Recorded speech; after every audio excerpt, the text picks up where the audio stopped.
Welcome to All Things for Good, a podcast for mental health professionals who are also individuals of faith. We hope that you gain insight into other specialties, identify some resources for collaboration or consultation, and feel welcome in the discussion. If you have a topic request or would like to be a guest, you can email us at allthingsforgoodpod@gmail.com. And please remember to like, share, download, give us those 5 stars so we can keep bringing you new episodes. We hope you enjoy. Hey, welcome to our podcast, All Things for Good.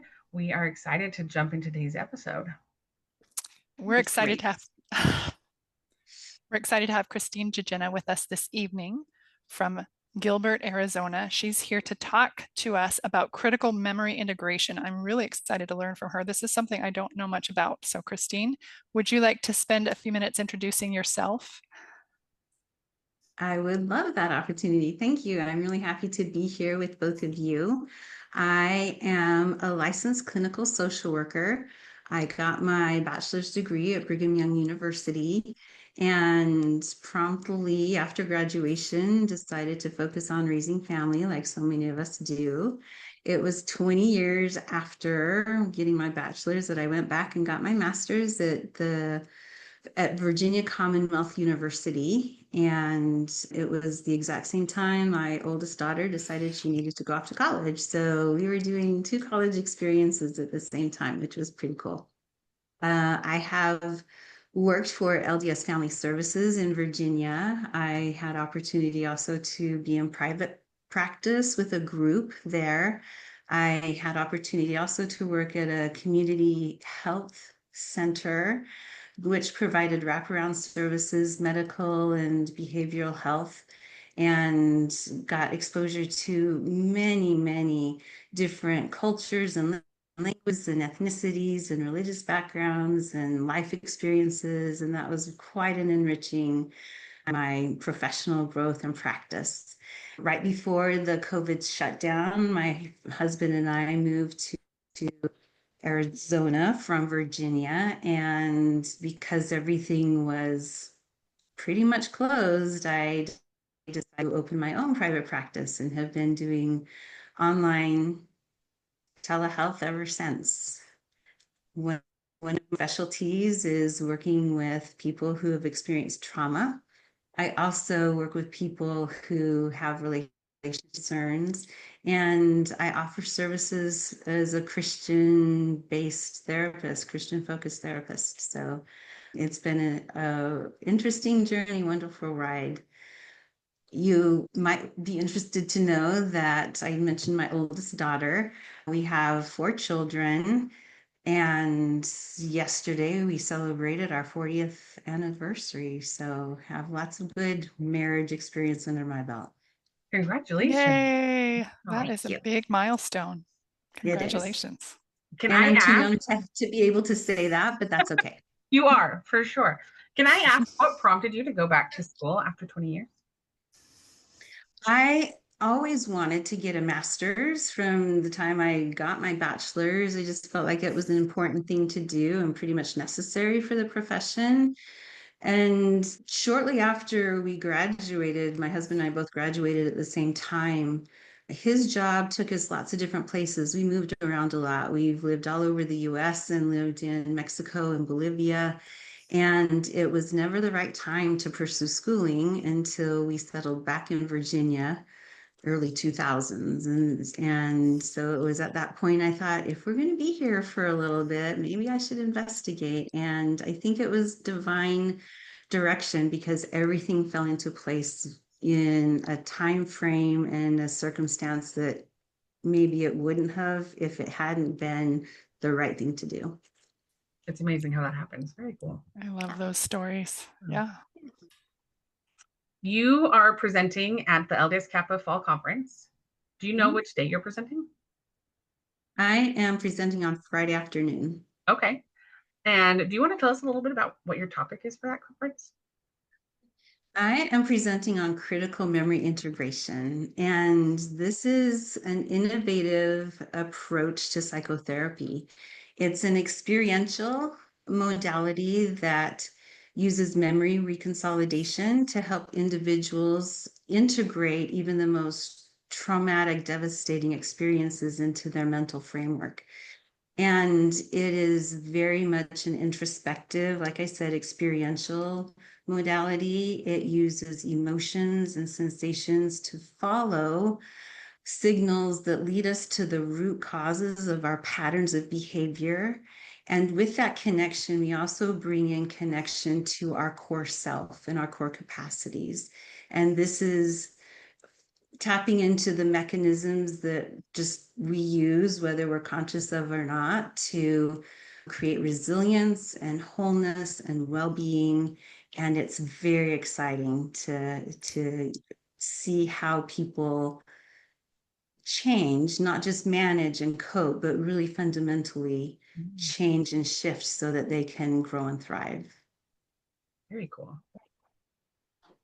And you said your focus is trauma. So would I be correct in understanding that you like this modality because when your clients come with whatever traumatic past, those memories are too dysregulating. They haven't processed or organized, or those memories are not yet integrated into themselves in a way that's functional, that this process helps to, in that, this modality helps in that process.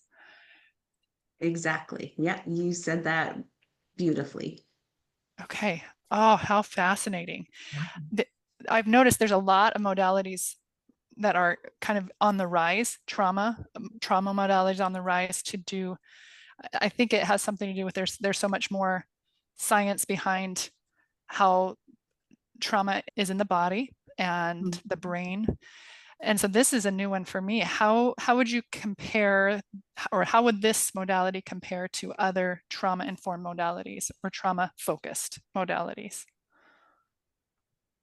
There's a lot of similarities, I would imagine. When the clinicians and researchers came to develop this, they looked at the research and they looked at the mechanisms that are in place that we naturally innately have that allow people to process and move past trauma and those activating emotions. They looked at what we know about memories, memory formation, consolidation, reconsolidation. They looked at what we know about emotions and how they can signal us and point us in directions that we need to pay attention to, and for unresolved things in our past, whether we're aware of them consciously or not. And they looked at what we know about nervous systems and emotional regulation and the role of attachment, and how co-regulation can provide a supportive environment for processing really strong emotions. And so it's all rooted in evidence-based and scientific knowledge, but it's brought together in a really unique way that allows the clinician to take kind of a role of supportive guide and allows the individual to follow the signals that they have and access the resources and strengths and capacities that are inherent within them and get to that root and that healing. Very cool. You described it as experiential and internal. That's not the word you used, but I suddenly lost the word you used. Introspective. Introspective. That's the one. And I found myself going, how do those two work together? What does it look like to be in an experiential moment with the introspective side also being highlighted? I'm going to back up a little bit before I answer that question, because I think it would be easier to answer that if you had a more of a framework. And so one of the important parts that I referred to, the foundational pieces of this modality, is the idea of a core self. And obviously that's not a new concept. Therapy, psychology has had this sense of a core self ever since the beginning. But what really draws me to this is how this modality, critical memory integration, characterizes and conceptualizes the core self. And core is an acronym for the attributes that the self holds. The C represents or signifies our creativity. We are creative, which means we have the ability to adapt and change and grow and innovate and experience new things. The O in core stands for observant, that we are able to step back and with compassionate awareness, notice our behaviors and our feelings and our attitudes and our perspectives. It's an awareness that we all have. The R in core stands for righteousness. And obviously that resonates with us as LDS practitioners, but it's more a sense of rightness and alignment with our internal sense of what is good and what our values are and what is needful for us. And the E in core stands for enduring. The self is the part of us that is consistent across experiences. And so obviously this really resonates with me as an LDS therapist, putting that in line with what we know and believe of our origins, who we are. We are divine beings. We're sons and daughters of God. And we have this spirit that is light and intelligent, and it has capacities and experiences that we are not even aware of. And so that's one of the reasons I'm so passionate about this approach, because it's just so rooted in what I believe to be true. And this core self has capacities and strengths that we can tap into as we follow the signals of emotion and felt sense to allow us to tap into the memories that hold these strong emotions that haven't been processed or integrated, that are still activating and come into play when we find ourselves in situations that maybe feel like things we experienced in our past. The other aspect of critical memory integration that it would help you understand what this process looks like when we actually do it is what we call the library of experience. And our brains are constantly recording. We know that it's always paying attention to things that it feels is important, and it's kind of letting go and filtering out things that are not. And in that process, it kind of highlights things that it feels we need to pay attention to, whether these experiences are traumatic or impactful. They could be just everyday experiences, but our brains will take note and label it as important and write it into our policies and procedures now, so to speak. So if we notice that mom makes chicken every Sunday, we might grow up, our brain might notice that and say, well, it's really important for us to have chicken every Sunday. And that's a policies and procedures things, right? We don't question that. We just operate on that. When we have experiences that give us the formative experience, right? They give us these messages. If we are able to integrate them and process them, they just become part of our library of experience. And they're safe to revisit. We can look back on the time that we fell off the monkey bars on the playground and kind of laugh about it and remember that we split our chin, but that's okay because we got ice cream and that was fine. I lived through it and I got the reputation as a daredevil. If I have that experience and I don't have the tools to integrate it and process it as much as someone else would, I might have that as a cautionary memory. That book might be kind of yellow. It might be activated. And I might think, ooh, I'm going to think twice before I get up on the monkey bars. I'm going to really think things through before I decide to do something risky. And so that's a cautionary book in our library. And if we aren't able to process that experience, if there's unhealthy dynamics, or, if I fall off the monkey bars and I get in big, deep trouble because mom and dad had to take time off work to take me to get my chin fixed, it's never going to be safe for me to do something risky because I might get in trouble. I might not take the AP class, or I might not take risks that other people might take. If I'm in a job, I might not try to go for the managerial position because I don't know that something bad might happen. I might get in trouble. And so as we formulate this library of experience, we know that the dynamics of memory are that we only have conscious access to a small percentage of our memories. And the majority, like 90% plus, is held in our bodies and our nervous systems. But that doesn't mean that they are not impacting us. I might forget that I overheard grandma tell my sister that she was just so smart, and she never said that to me. So that gave me the idea I was dumb. I might forget that experience ever happened, but I might carry with me that sense that, yeah, I'm not that smart. And so those experiences are just there. Yeah.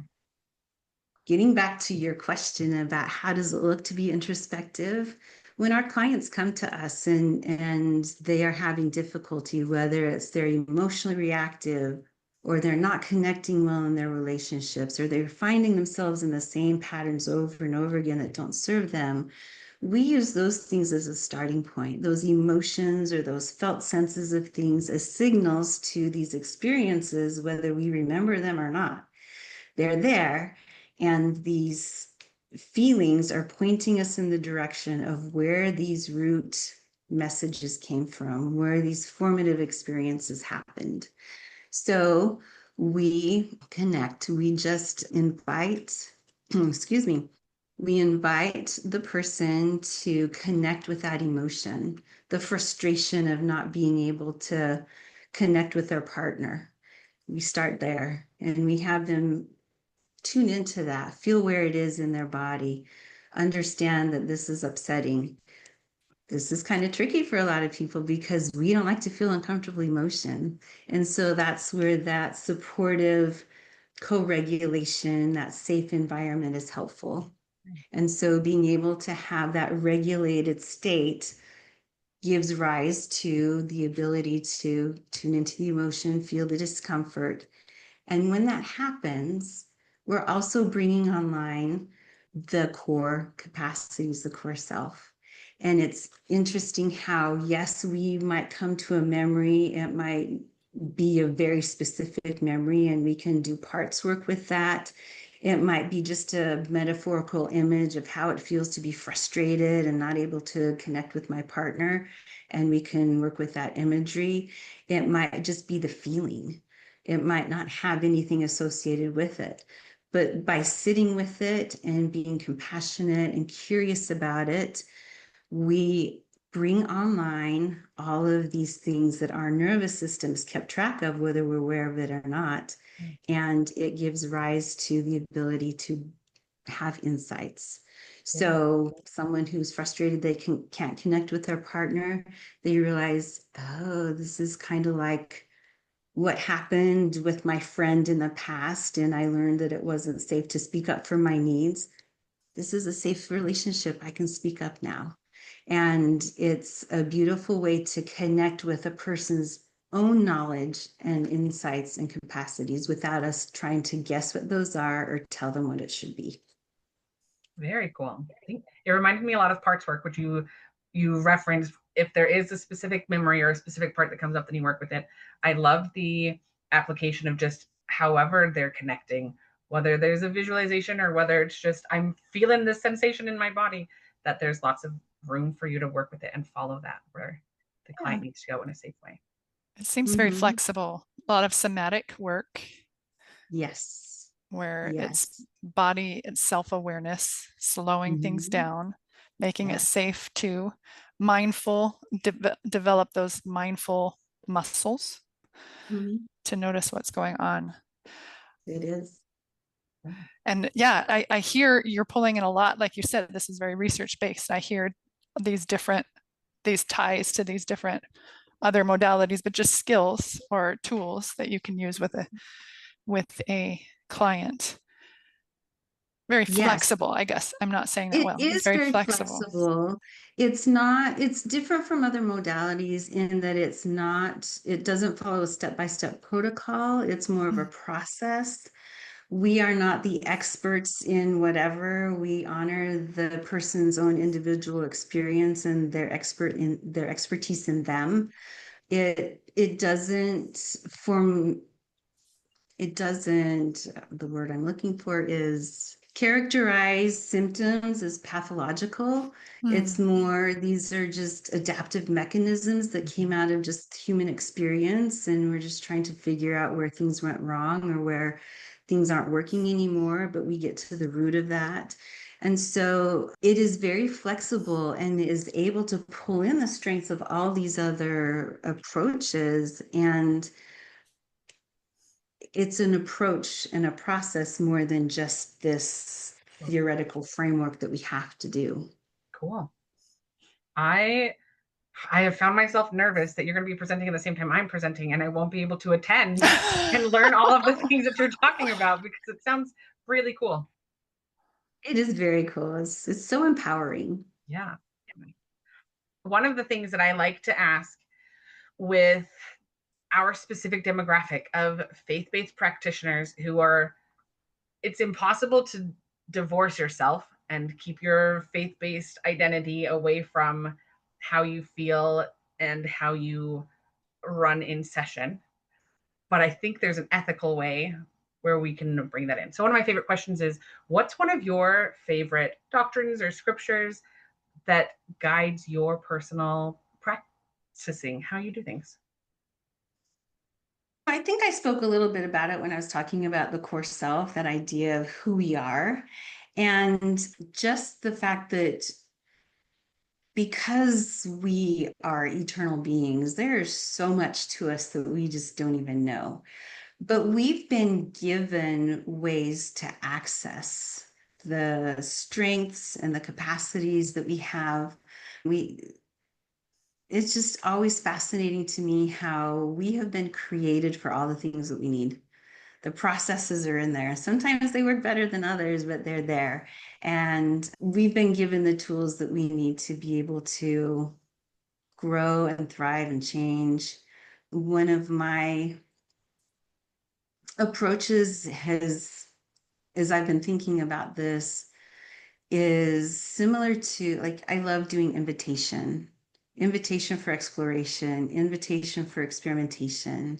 And I was thinking about how many times we get invited in the scriptures or by the Lord or, by our prophet to bring things in, to try. Even Alma said, experiment on the word. And I think it just feels right to invite people and not be directive, to honor their agency by giving them choice, not telling them what they should do in order to heal or to do better in their relationships, but to invite them to try and to do things that would be aligned with what is important to them or what they feel able to do.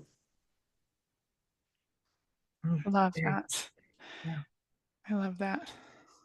Invitations. I think one of my favorite pieces of that doctrine is lots of Christian doctrine will align with a variety of Christian faiths, but something unique to the Church of Jesus Christ of Latter-day Saints is this idea of the pre-existence and foreordination, an understanding of what kind of strengths and talents we have that we will bring to this earth and how we might be able to use them.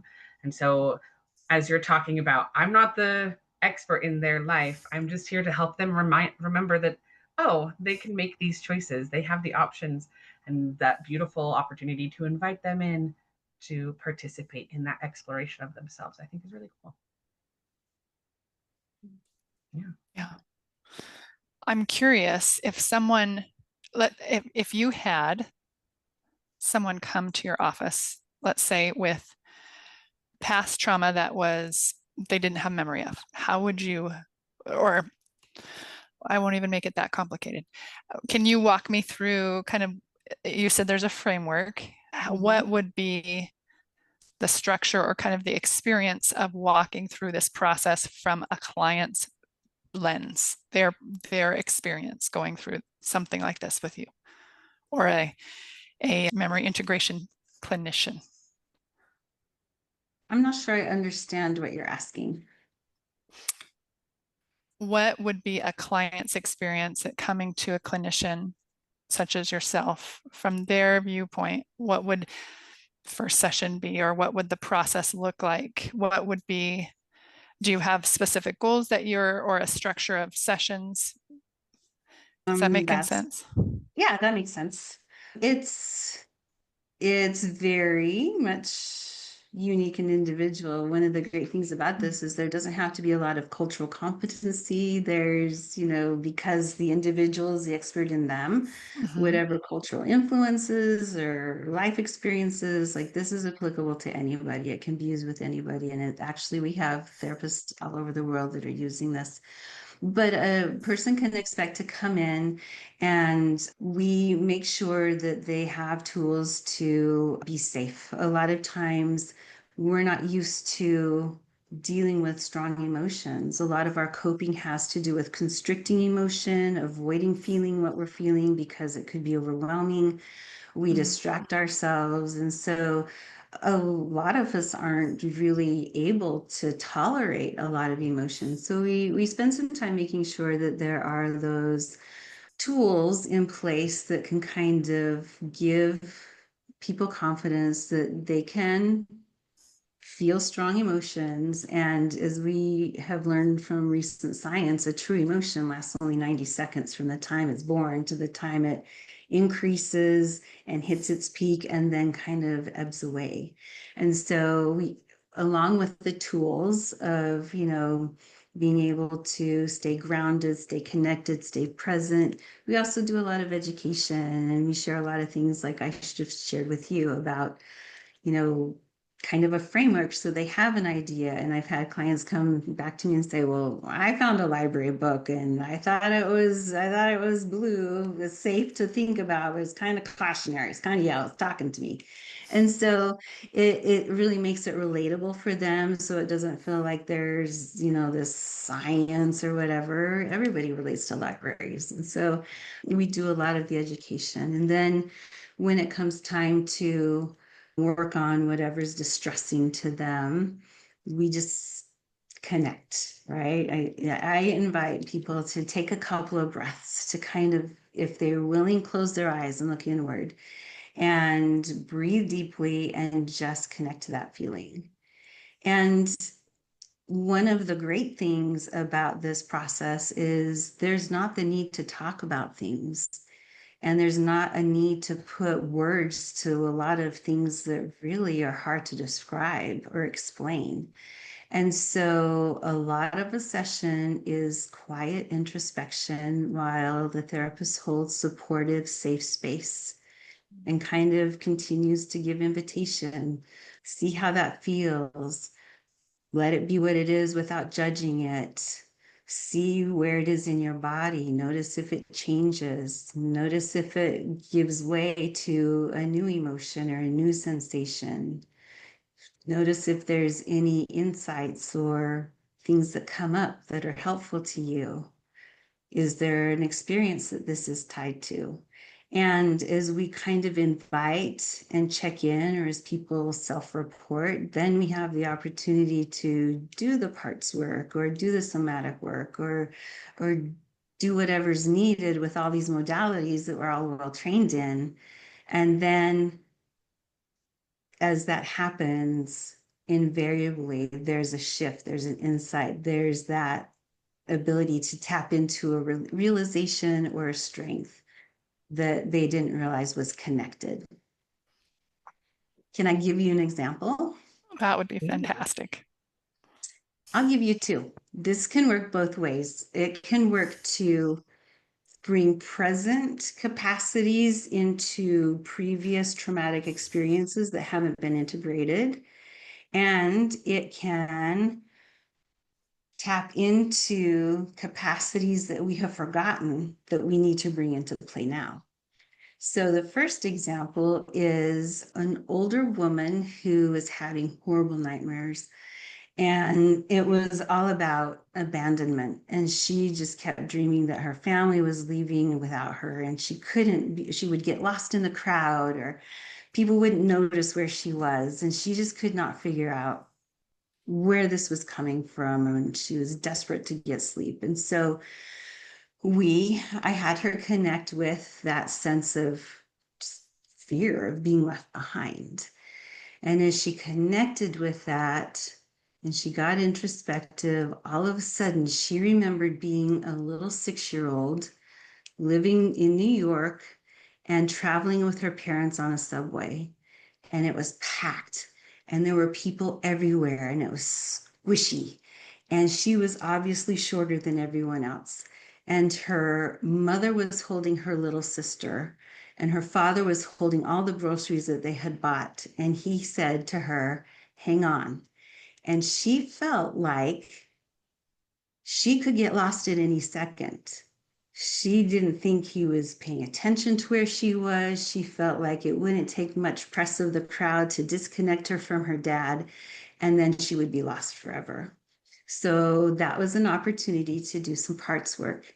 And as she sat with her younger self, she realized her core capacity, her knowledge, realized that her dad was just as invested in keeping track of her as she was staying connected to him. And she felt much safer. And she knew that if anything were to happen, he would watch out for her or look for her, make sure that he carried her with him as they left the subway. And when that realization came up, everything calmed down. And she realized that she is worth looking out for. And there are people who want to make sure that she's with them. And she reported later that her nightmares went away. Mm. The other example of being able to remember capacities that we have lost is a military veteran that I worked with. And I'd been working with him for quite some time with nothing really related to his military experience, but he was in a car accident several months after we started working together, and he sustained a traumatic brain injury. And he was so frustrated. His brain wasn't coming back online. And he said that he felt trapped in a totally new territory and he didn't know how to navigate it. And so we connected with that feeling of being trapped. And as he felt into that sense, a memory came of when he was on a military mission.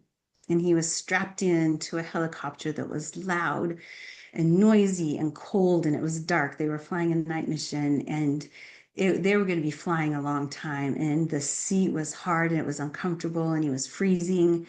And he remembered in that moment, he had decided, well, I can't change it, so I can choose how to just accept it. And when he made that connection, his whole demeanor shifted and he said, yeah, I can't change it, but I can figure out how to accept it and be okay with what is until my brain comes back online. Wow. I love both those stories and the adaptability. And I think you highlighted this at the beginning, like there's a very humanistic view of people where they're inherently capable of handling their own lived experience. And you witness, you facilitate, you help them to find their own answers, and it's very adaptable, and where you have that faith, and I guess that ties that faith that people are capable of finding their own answers that are unique to them, and you just help them to remove the barriers to that. Yes. Yeah. I had an interesting experience in one session. Another gentleman I'd been working with for quite a while, and he came in and he said, these are the things that are going on. And based on our previous work, I thought I had it mentally planned, like, this is what we need to talk about. This is where we're going in this session. And he said, can we do that introspection? Sure, we'll do it. And his insights and what he needed in that situation was totally a different direction. Totally a different need than what he was actually telling me. But he was so excited that he found the answer within.